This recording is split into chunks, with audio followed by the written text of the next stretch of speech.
साथ संगत जी, प्यार से कहना धन निरंकार जी। स्वागत है आप सभी का हमारे YouTube चैनल सोना इंस्पायर विचार पर। इस वीडियो की शुरुआत करने से पहले दास आपसे हाथ जोड़कर एक भावपूर्ण निवेदन करना चाहता है। हमारा उद्देश्य आपके जीवन में सकारात्मक शांति और प्रेरणा का संचार करना है। हर रोज हम आपके लिए एक नई प्रेरणादायक वीडियो लाते हैं। इन वीडियो के माध्यम से हम आपके जीवन में आत्मविश्वास, शांति और प्रेम का संदेश पहुंचाना चाहते हैं।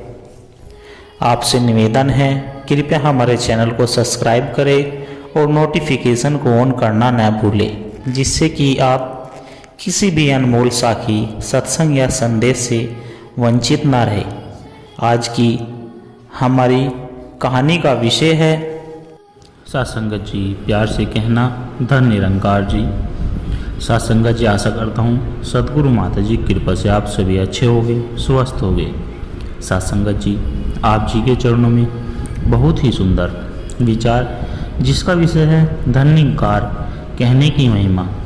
धन निरंकार जी क्यों बोलते हैं और धन निरंकार कहने से क्या लाभ होता है, आइए सत्संगत जी जानते हैं इस विचार के माध्यम से।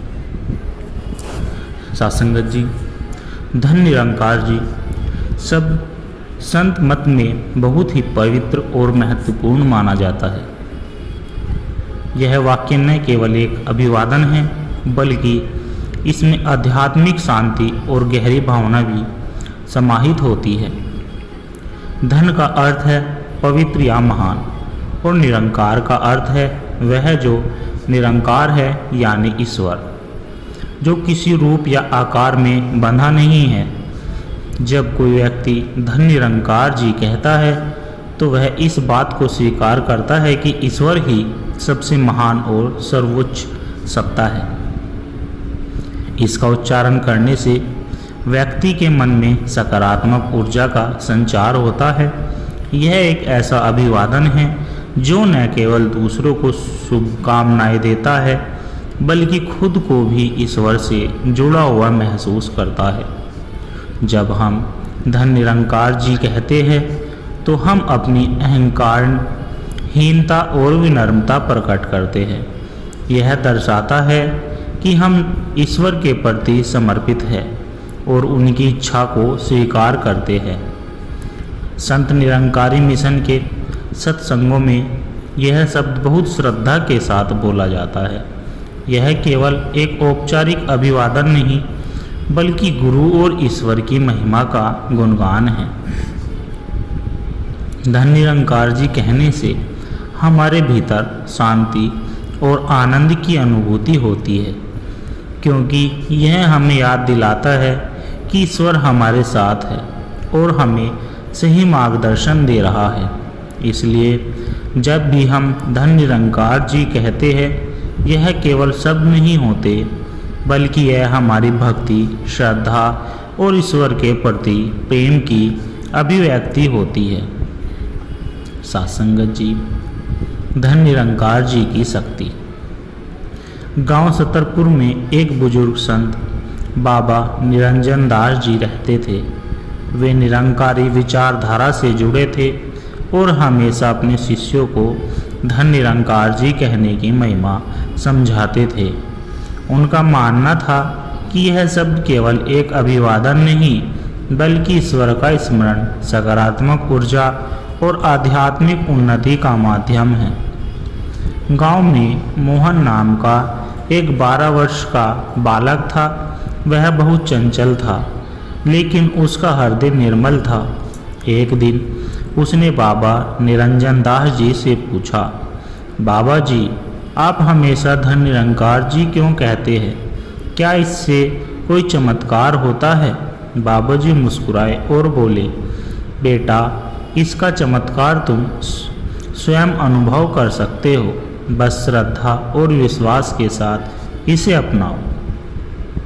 मोहन ने संकल्प लिया कि वह जब भी किसी से मिलेगा धन निरंकार जी कहेगा।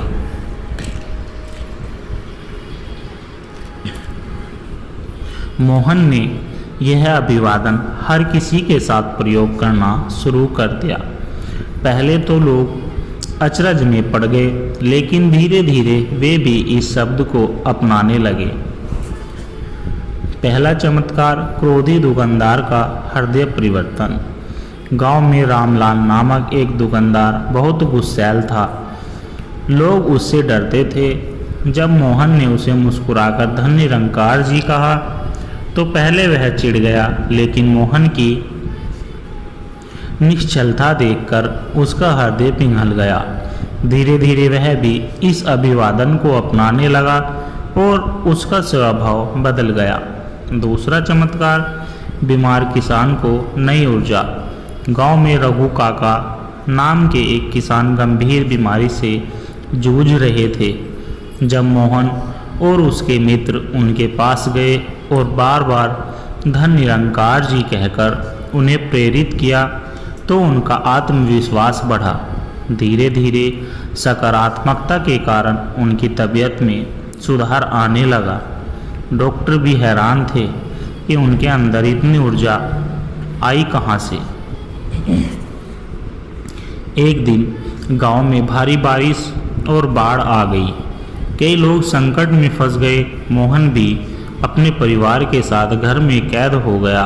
चारों ओर पानी ही पानी था। मोहन को बाबा जी की सीख याद आई। धन निरंकार जी कहने से मनोबल मजबूत होता है। उसने अपनी माँ और छोटे भाई को हिम्मत दी और सब मिलकर धन निरंकार जी का जाप करने लगे। तभी गांव के कुछ लोग नाव लेकर आए और सभी को सुरक्षित निकाल लिया गया। यह सुनकर बाबा जी बोले, देखा बेटा, जब हम ईश्वर का नाम लेते हैं तो वह हमारी रक्षा करते हैं। बाढ़ के बाद गांव में निराशा का माहौल था, लेकिन मोहन और बाबा जी ने लोगों को धन निरंकार जी कहने और ईश्वर में विश्वास रखने की प्रेरणा दी। धीरे धीरे गांव में नई ऊर्जा आ गई। अब लोग किसी भी परिस्थिति में धन निरंकार जी कहना नहीं भूलते। इससे उन्हें सकारात्मकता, प्रेम और भक्ति की भावना बढ़ गई। धन निरंकार जी केवल एक वाक्य नहीं बल्कि ईश्वर का आशीर्वाद है। यह शब्द हमें हर परिस्थिति में हिम्मत, धैर्य और आत्मबल देता है। अगर इसे सच्चे मन से कहा जाए तो यह चमत्कारी परिणाम देता है।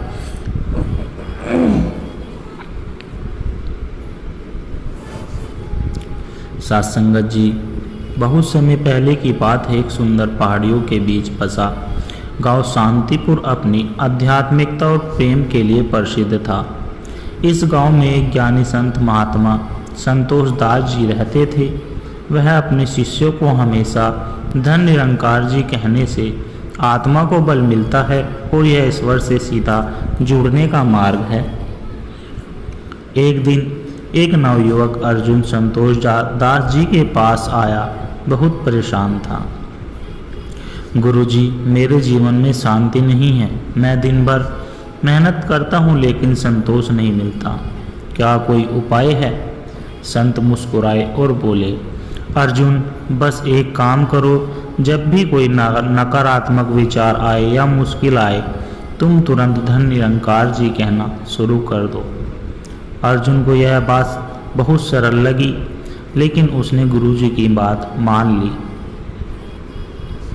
अर्जुन ने जैसे ही इस शब्द का अभ्यास करना शुरू किया, उसने महसूस किया कि उसकी सोच धीरे धीरे बदलने लगी। एक दिन अर्जुन अपने खेतों में काम कर रहा था। तभी उसने देखा कि दो अजनबी उसके खेतों के पास घूम रहे हैं। अर्जुन को शक हुआ कि वे चोरी करने आए हैं।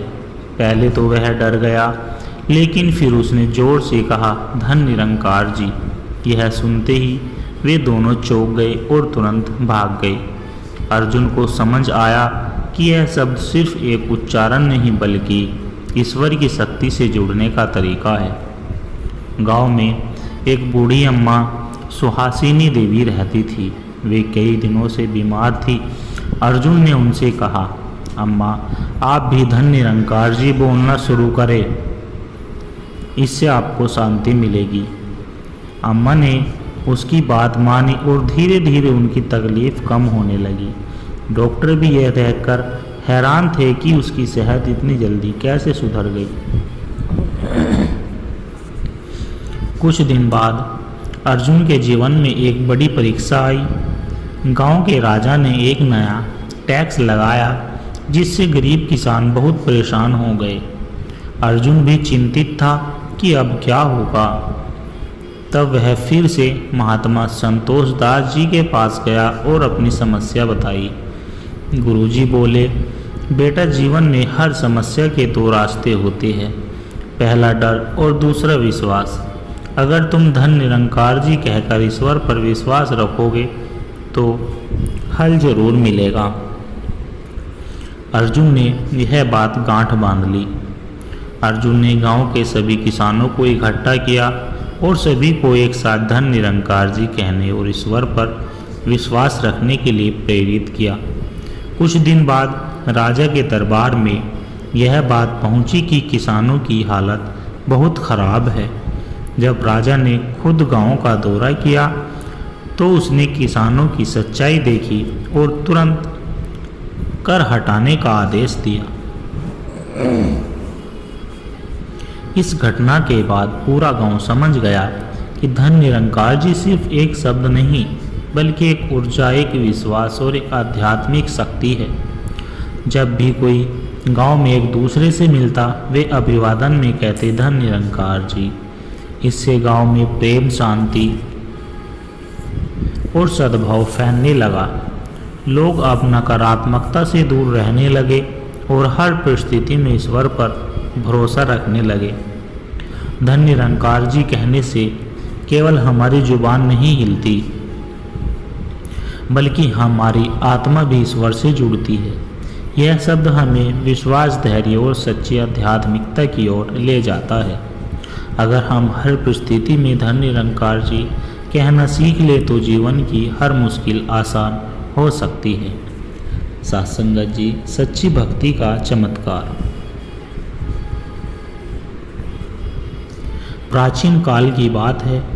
अवंतिका नामक राज्य में एक प्रतापी राजा विक्रमसेन शासन करते थे। वे पराक्रमी और न्यायप्रिय थे,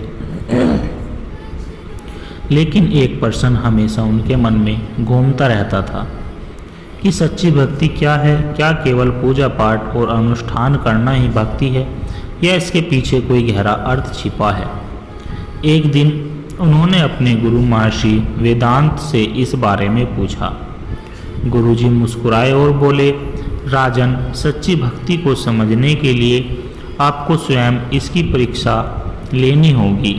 आपको राज्य के सबसे सच्चे भक्त को ढूंढना होगा।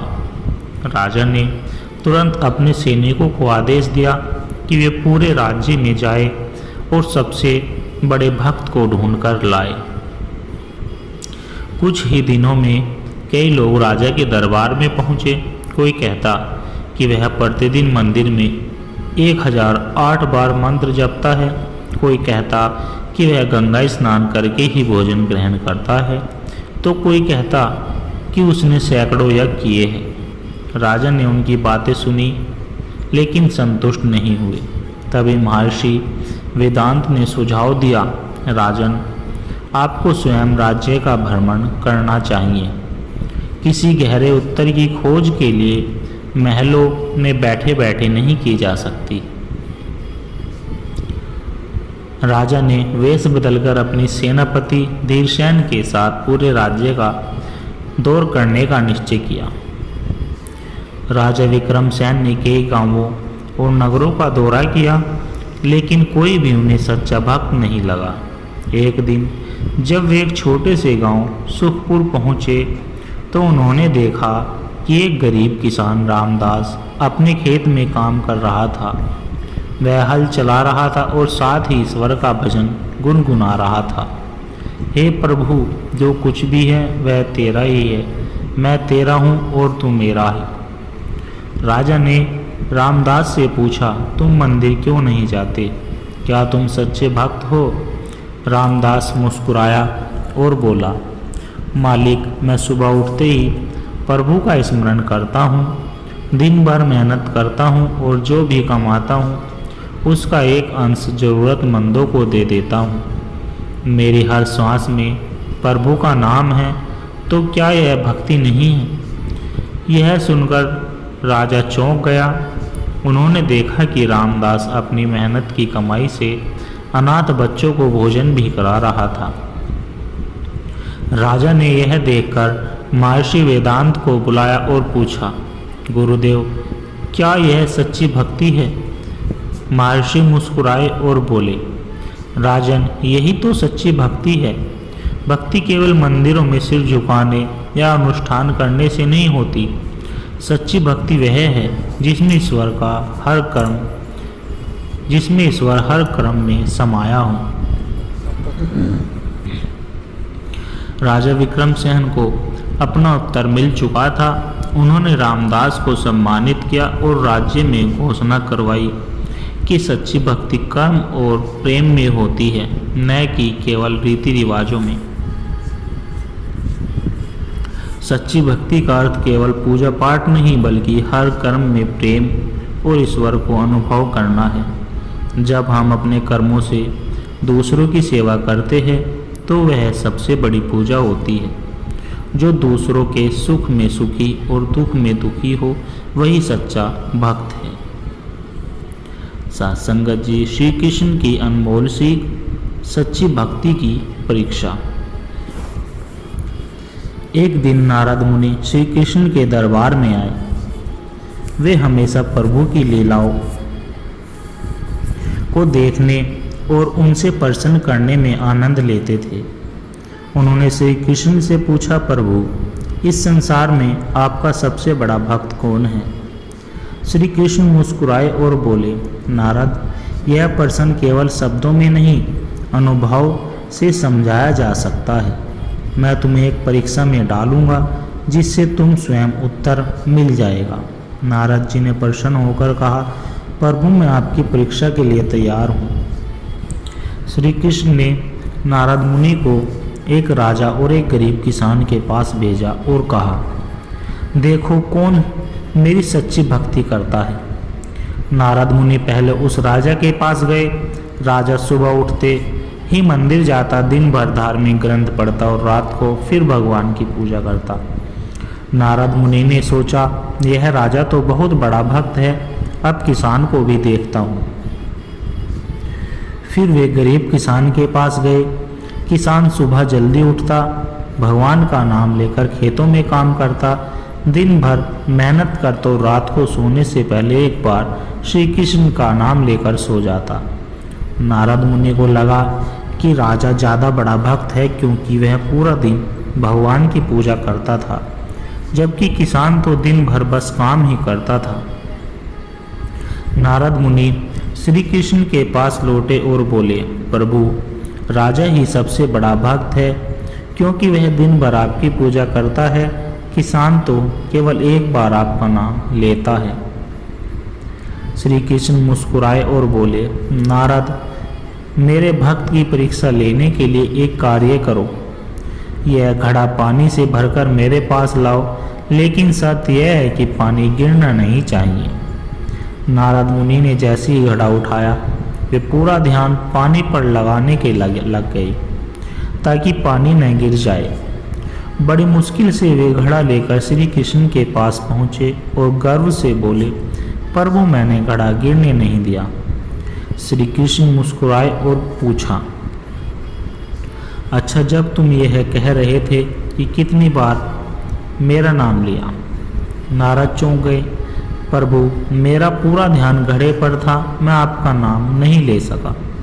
श्री कृष्ण बोले, नारद, जब तुम कुछ ही क्षणों में मेरा नाम बोल सकते हो तो सोचो, उस किसान को जो दिन भर मेहनत करता है और फिर भी रात को सोने से पहले मुझे याद करता है, क्या वह सच्चा भक्त नहीं? नारद मुनि को अपनी गलती समझ में आ गई।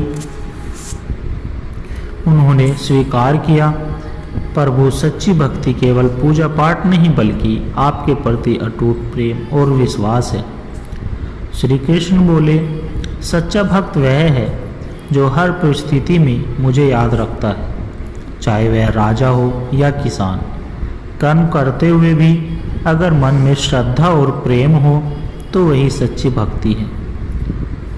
सत्संगत जी, भगवान की भक्ति केवल मंदिरों में बैठकर मंत्र जपने से नहीं होती, बल्कि हर कर्म में ईश्वर का स्मरण रखना ही सच्ची भक्ति है। जो कठिनाइयों में भी कृष्ण को याद करते हैं वही सच्चे भक्त होते हैं। सत्संगत जी, दास के द्वारा कहे गए प्रेरणादायक कहानी विचार यदि आप जी को अच्छे लगे हो तो लाइक कमेंट शेयर ज़रूर कर दें और दास के चैनल सोना निरंकारी, सोना इंस्पायर विचार को सब्सक्राइब जरूर कर दें और दास को आशीर्वाद दें कि हर रोज़ आप जी के चरणों में ऐसे ही प्रेरणादायक कहानी विचार लेकर आता रहूं।